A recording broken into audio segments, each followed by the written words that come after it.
Assalamualaikum warahmatullahi wabarakatuh. Perkenalkan, saya Fadil Rahman, NIM L1A19082 dari ruang R003 MK Pengelolaan Hutan Lestari, Fakultas Pertanian Prodi Kehutanan Universitas Jambi. Baik, di sini saya akan menjelaskan atau memaparkan materi tentang FSC atau Forest Stewardship Council. FSC adalah organisasi internasional yang menyediakan sistem untuk akreditasi sukarela dan sertifikasi pihak ketiga yang independen. Sistem ini memungkinkan pemegang sertifikasi untuk memasarkan produk dan jasanya sebagai hasil dari pengelolaan hutan yang ramah lingkungan, menguntungkan secara sosial dan layak secara ekonomi. FSC juga menetapkan standar untuk mengembangkan dan mempersetujui standar dan pelayanan FSC yang didasarkan pada prinsip dan kriteria FSC. Selain itu, FSC menetapkan standar untuk akreditasi Badan Penilaian Kesesuaian, juga dikenal sebagai Badan Sertifikasi, yang mengesahkan kepatuhan dengan standar FSC.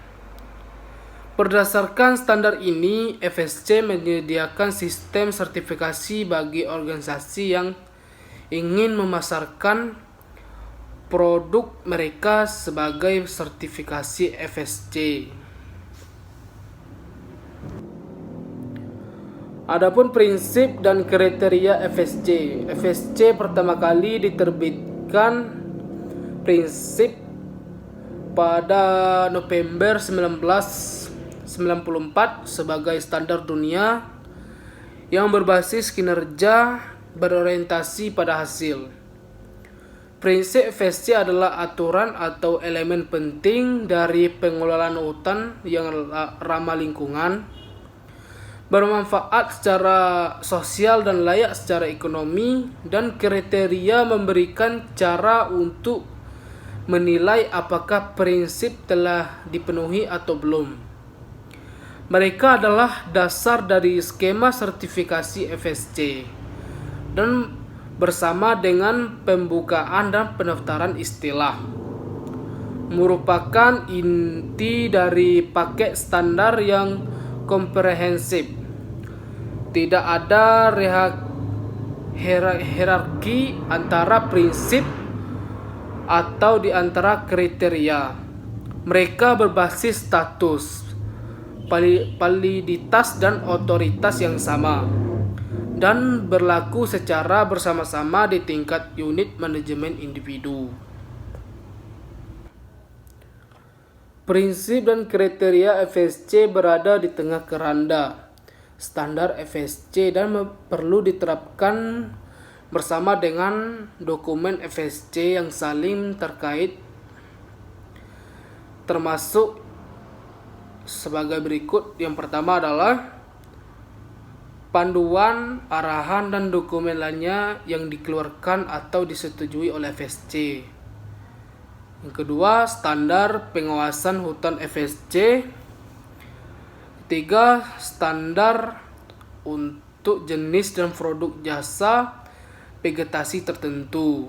Kemudian standar untuk jenis unit pengelolaan tertentu seperti hutan yang dikelola dengan intensitas kecil atau rendah, atau perkebunan intensitas tinggi, skala besar, dan zona konservasi, kawasan lindung sebagaimana yang disetujui oleh FSC.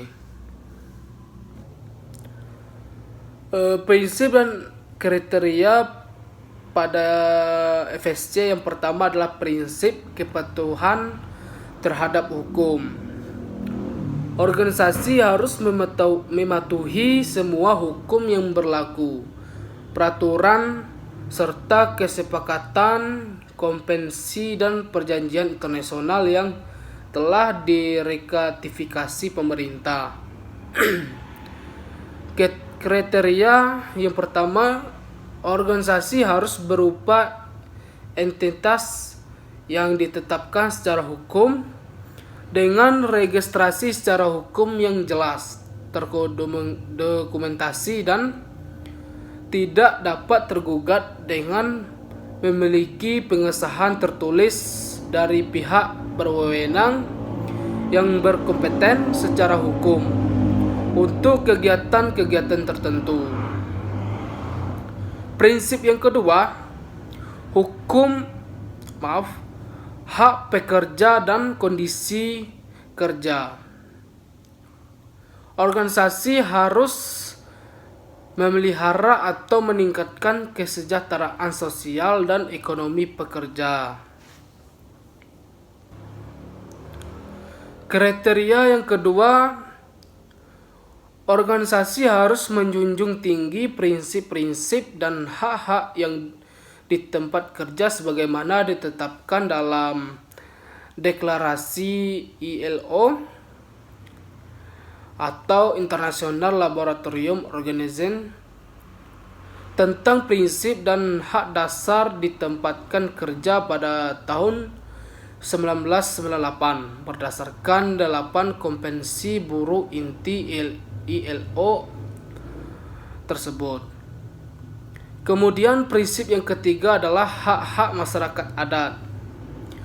Organisasi harus mengidentifikasi dan menjunjung tinggi hak-hak adat dan hukum masyarakat atas kepemilikan, penggunaan, dan pengelolaan tanah, wilayah, dan sumber daya yang terdampak oleh kegiatan pengelolaan.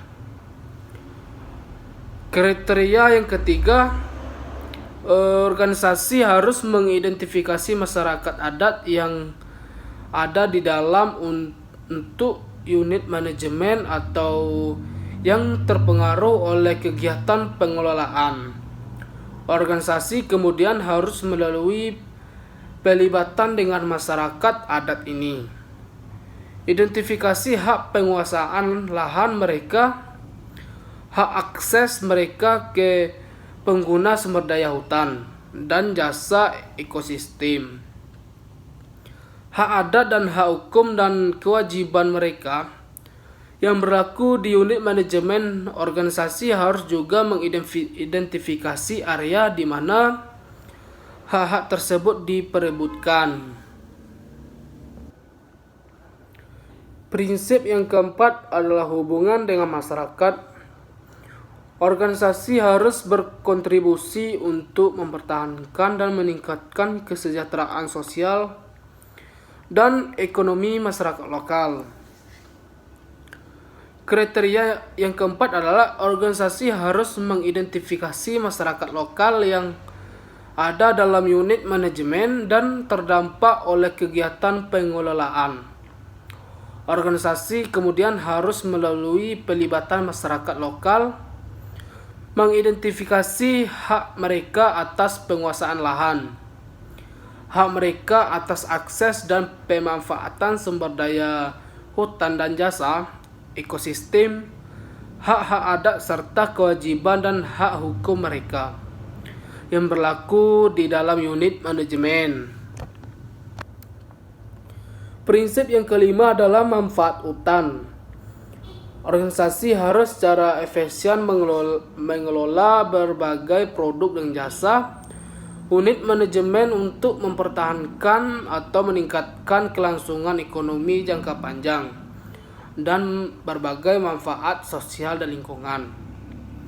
Kriteria yang kelima, organisasi harus mengidentifikasi, memproduksi atau memungkinkan produksi, diverifikasi manfaat atau produk berdasarkan berbagai sumber daya dan jasa ekosistem yang ada di unit manajemen yang memperkuat dan diversifikasi ekonomi lokal yang sebanding dengan skala dan intensitas kegiatan manajemen. Kemudian prinsip yang keenam adalah dampak dan nilai lingkungan. Organisasi harus memelihara, melestarikan atau memulihkan jasa ekosistem dan nilai lingkungan dari unit manajemen, dan harus menghindari, memperbaiki atau mengurangi dampak negatif terhadap lingkungan.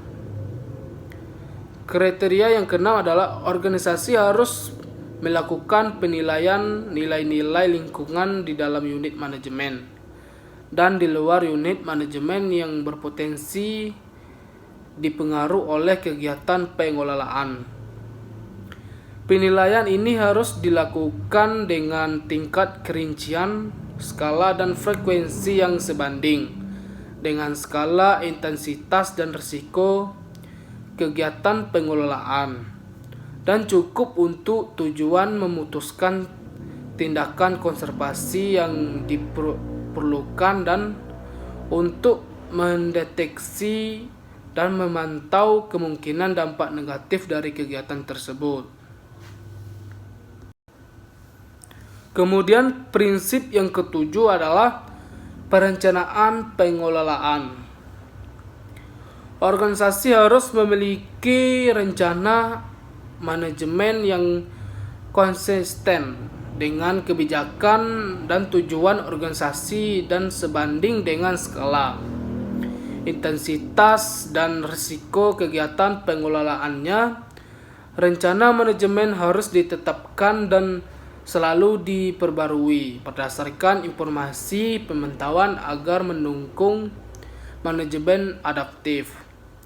Dokumentasi perencanaan dan prosedur yang terkait harus memadai untuk memandu staf menginformasikan pemangku kepentingan yang terdampak dan pemangku kepentingan yang berminat, dan sebagai pertimbangan keputusan manajemen.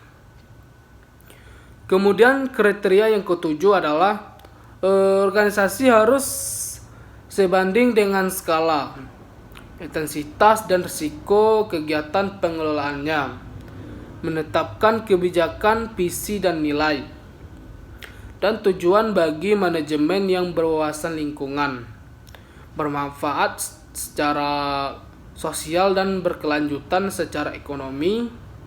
Ringkasan kebijakan dan tujuan ini harus dimasukkan ke dalam rencana manajemen dan dipublikasikan.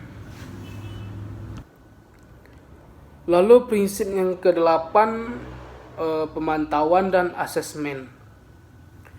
Organisasi harus menunjukkan bahwa kemajuan dalam mencapai tujuan manajemen, dampak dari kegiatan pengelolaan dan kondisi unit manajemen dipantau dan dievaluasi sebanding dengan skala, intensitas, dan risiko kegiatan pengelolaan dalam kaitannya dengan penerapan manajemen yang adaptif.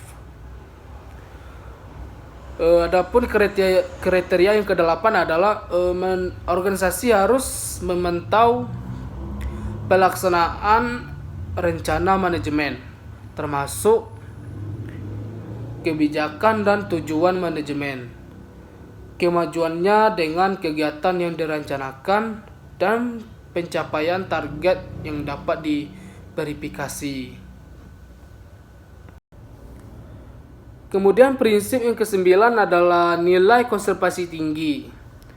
Organisasi harus mempertahankan dan meningkatkan nilai konservasi tinggi di dalam unit manajemen melalui penerapan pendekatan kehati-hatian.